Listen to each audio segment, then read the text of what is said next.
ಮತ್ತು ರೈತರಿಗೆ ಮತ್ತೊಂದು ರೀತಿ ನಾವು ಪೆಟ್ಟು ಕೊಟ್ಟಂಗೆ ಆಗ್ತದೆ ಅನ್ನೋದು ಅಷ್ಟು ಸತ್ಯದ. ಯಾಕಂದ್ರೆ ಈಗಾಗಲೇ ರೈತರಿಗೆ ಸಾಕಷ್ಟು ಯಾವುದೇ ಗೌರ್ಮೆಂಟ್ ಇಲ್ಲ, ಬಿ ಜೆ ಪಿಯಲ್ಲಿ ಕಾಂಗ್ರೆಸ್ಸಲ್ಲಿ ಇತಿಹಾಸ ತುಂಬ ಏನಪ್ಪ ಅಂತಂದ್ರೆ ಅನೇಕ ಥರದ ಮೋಸಗಳು ಮಾಡ್ತಾ ಬಂದಿದೆ.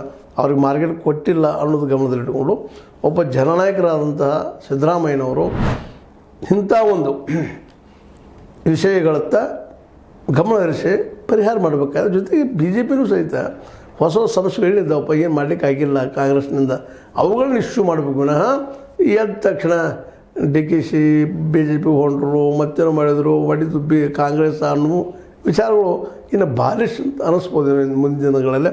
ಏನು ಅನಿಸ್ತದಾಗಲಿ, ಬಟ್ ನಮ್ಮ ಈ ಒಂದು ತಿಕ್ಕಾಟ ಏನದ ಇಬ್ಬರ ಮಧ್ಯದಲ್ಲೇ ಅದಕ್ಕೊಂದು ಪೂರ್ಣ ವಿರಾಮ ಹೇಳಿದಷ್ಟು ಭಾಳ ಒಳ್ಳೆಯದು. ಕಾಂಗ್ರೆಸ್ ಮತ್ತು ಅವ್ರು ಚರ್ಚೆ ಮಾಡೋದು ಬಿಟ್ಟಷ್ಟು ಇನ್ನೂ ಒಳ್ಳೆಯದು. ಅದೇನೋ ಆಗಲಿ, ಒಟ್ಟಿನಲ್ಲೇ ಸಿದ್ದರಾಮಯ್ಯನವರು ಈ ಒಂದು ಅವಧಿಯನ್ನು ಪೂರ್ಣಗೊಳಿಸ್ತಾರೆ ಅನ್ನೋದು ಮಾತ್ರ ನಿಶ್ಚಿತ ಅನ್ನುವಂಥ ವಾತಾವರಣ ಕ್ರಿಯೇಟ್ ಆಗಲಿಕ್ಕತ್ತದ.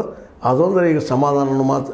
ಯಾಕಂದ್ರೆ ಡಿ ಕೆ ಶಿವಗಾರಿ ಹೇಳಿದ್ನಿಲ್ಲ ನಿಮ್ಗೆ, ಕ್ರಾಂತಿ ಇಲ್ಲಪ್ಪ ನವಂಬರ್ 21 ಅಂತೇಳಿ, ಅದು ಖರೆ ಇರ್ಬೋದು, ಖರೆ ಅದ ಅಂಥೇಳಿ ನಂಬ್ಕೊಂಡು ಹೊರಟಿದ್ದ ಸಮಯದಲ್ಲೇ ಮುಂದಿನ 5 ವರ್ಷ ನಾನಾ ಮುಖ್ಯಮಂತ್ರಿ ಪೂರ್ಣಾವಧಿಗೆ ಅಂತ ಏನು ಸಿದ್ದರಾಮಯ್ಯ ಹೇಳ್ತಕ್ಕ ಮತ್ತೊಂದಿಷ್ಟು ಏನೋ ಗುಮ್ಮನಿರೋಕೆ ಕಲಗೋದಂಗಾಗ್ಯದ.